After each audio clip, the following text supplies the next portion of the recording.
Bom dia, boa tarde, boa noite. Eu sou Pandora e você está escutando Diário de Campo. Hoje vamos abordar a multipotencialidade. Você sabe o que é isso? Você conhece alguém que seja assim, seu filho, seu companheiro? Talvez seu melhor amigo seja multipotencial e nem ele saiba. Muitas pessoas sentem os sintomas de ser multipotencial, mas calma. Os sintomas são o que fazer no futuro. Mas veja bem, não é uma indecisão qualquer por falta de interesses. É uma indecisão causada por múltiplos interesses. São múltiplos interesses dos quais a pessoa é aficionada por elas, até os ossos. Eu tenho uma anotação. Multipotencialidade. O que é? Várias paixões e interesses profissionais, podendo mesclar ou transitar entre eles individualmente. Esses interesses sendo tão importantes quanto. Veja só. Se eu tenho interesses em idiomas, esse interesse é tão visceral quanto querer fazer uma faculdade específica em outra área. Logo, gerando esse desconforto de não saber exatamente o que fazer ou para onde seguir, podendo ser confundido com falta de interesse ou não saber qual rumo seguir, que são coisas completamente diferentes. Imagine só, você entra numa sorveteria e você sabe que você gosta de chocolate e só isso. Logo, você vai entrar já decidido a escolher apenas o sabor chocolate. Mas agora, você é um multipotencial, você é uma pessoa com gostos mais ecléticos. Então você gosta de morango, de chocolate, de açaí, entre outros sabores. Quando você chega na sorveteria e você gosta desses sabores tanto quanto o outro, é muito mais difícil decidir qual sabor você vai escolher, principalmente quando não é algo que você consegue juntar, como é no caso do sorvete. Eu gosto de morango, chocolate e açaí, posso juntar todos. Agora, em relação a algo que eu preciso me dedicar diariamente, estudar e me esforçar e até me profissionalizar, é muito mais difícil escolher o que fazer. Por isso, eu trouxe a vocês um conhecimento aqui que pode direcionar ou ajudar vocês que estão um pouco perdidos sobre isso. Como exemplo, eu trouxe alguns nomes de gênios, de estudiosos, de pessoas famosas até hoje por sua criatividade, por seu generoso estudo para com a sociedade. Um desses nomes é Sigmund Freud, o pai da psicanálise. Ele foi psicólogo, autor, filósofo, psicanalista, cientista, psiquiatra, neurologista, crítico, pesquisador, ensaísta e educador. E posso dizer que ele foi muito relevante em cada uma dessas áreas. E melhor, posso dizer que ele estudar cada uma dessas áreas as complementou. Outro nome muito famoso é Pablo Picasso.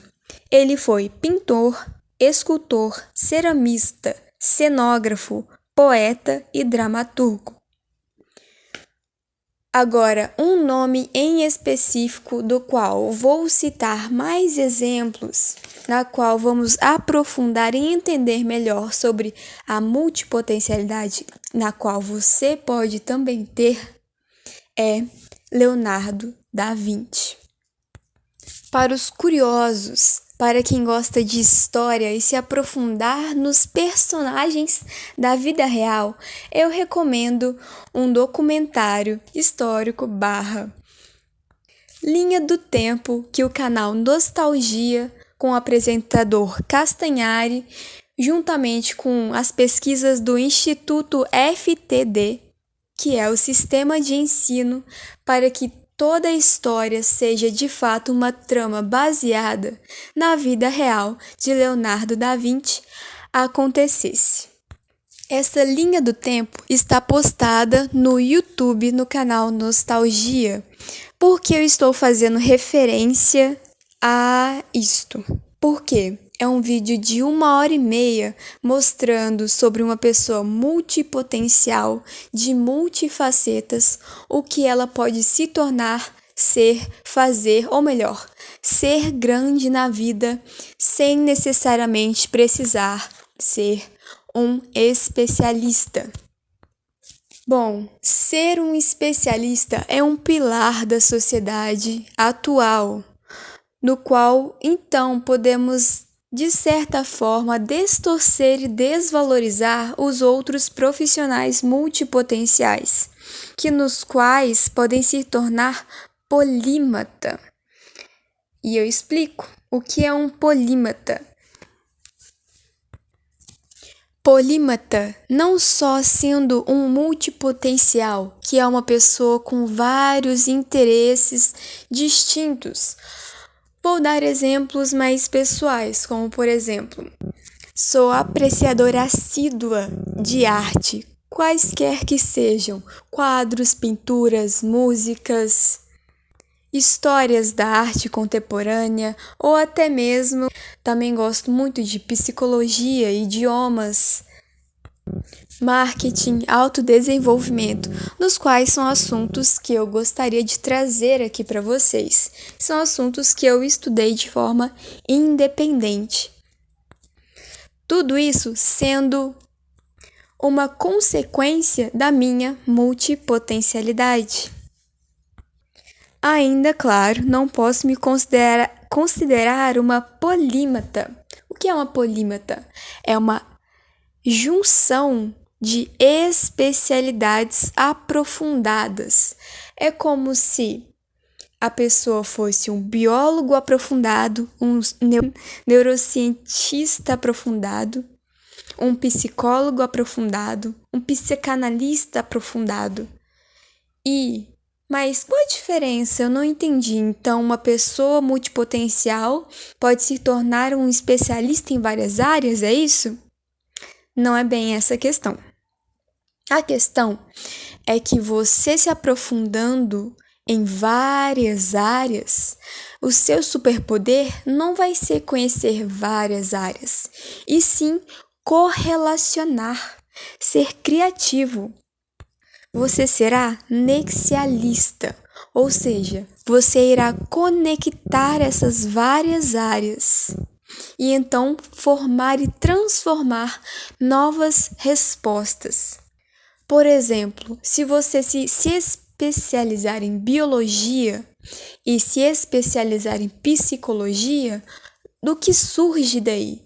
E se você tentar dar respostas baseadas nessas especialidades que você possui?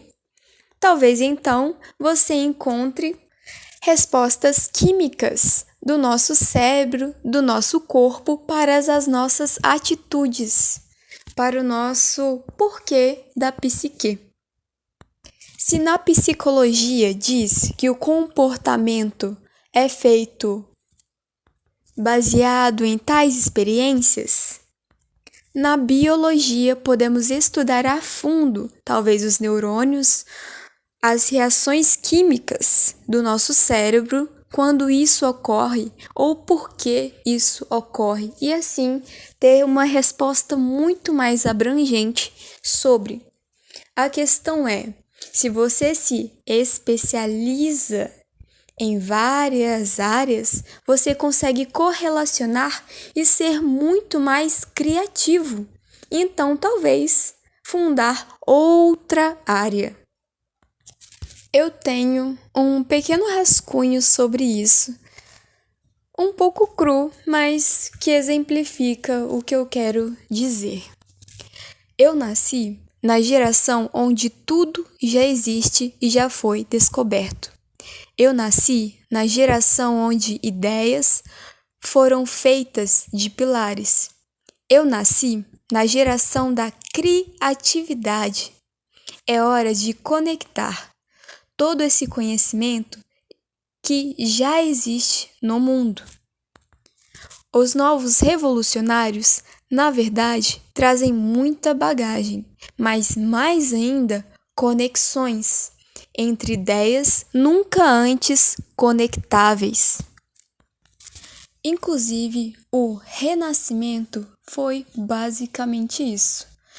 Foram técnicas clássicas aplicadas à arte, mais os novos conceitos da época contemporânea, naquela época, aplicadas ao cotidiano, aplicadas a funcionalidades do cotidiano, que é o que a gente mais vê hoje em dia. Por isso, muitas pessoas, como por exemplo Cadu Cassal, sempre fala que estamos na nova era do Renascimento. Leonardo da Vinci, no qual foi cientista, matemático, engenheiro, inventor, anatomista, pintor, escultor, arquiteto, botânico, poeta e músico, e no qual foi muito bom, extremamente bom em tudo que fazia. Veja bem, não digo que ele foi bem-sucedido em cada etapa da vida. Inclusive, teve uma época em que o ateliê dele basicamente não foi bem-sucedido. Porém, nas áreas em que ele estudou e se dedicou, ele foi especialista. Tenho uma passagem aqui do canal Nostalgia dito por Castanhari sobre o homem vitruviano e Leonardo da Vinci. Muita gente enxerga o Leonardo como o grande símbolo do renascentismo por essa capacidade dele de misturar conhecimento de áreas diferentes de formas harmônicas. Leonardo não criou um desenho, mas sim o maior encontro entre arte, ciência e filosofia de todos os tempos. E digo mais, sem ele, a arte não seria tão inteligente e a ciência não seria tão bonita. O Renascimento foi uma nova forma de pensar e estamos experienciando, segundo Cadu Cassal e alguns outros, estão abrindo seus olhos para essa nova era. Bom, eu sou Pandora, você está ouvindo o Diário de Campo. Eu espero que você tenha compreendido bem o que é a multipotencialidade, no que você pode se tornar, que é o polímata. E agora eu vou passar para quem se identificou alguns exercícios de autoconhecimento para que você liste e saiba aproveitar isso da melhor forma possível. Faça uma lista de interesses, mesmo que você não tenha chegado a estudar ou praticar. Apenas faça um brainstorm, uma chuva de ideias, de coisas que sempre me brilharam os olhos. Você já ouviu aquela frase que virou uma trend? Beautiful things don't ask for attention. Coisas bonitas não pedem por atenção. Ou seja, aquelas coisas que nos fazem brilhar os olhos, virar a cabecinha e olhar com mais atenção, essas são as coisas que a gente vai anotar. Volte lá quando você era criança e coloque os programas de desenhos, filmes, séries, atividades, brincadeiras que gostava, coisas que faziam você ser criativo, imaginativo e interessado, principalmente. Escreva estética, cores, instrumentos, conversas, atividades. E então, só depois de escrever sem julgamentos, analise e se pergunte: você ainda gostaria de aprender, ser ou ter essas coisas? Por quê? Você se orgulharia de ter resgatado isso daqui a 5 ou 10 anos? Se pergunte, reflita, escreva principalmente porque escrever te dará mais espaço mental para que você assim analise de fato. Eu sou Pandora e você está ouvindo Diário de Campo. Muito obrigada.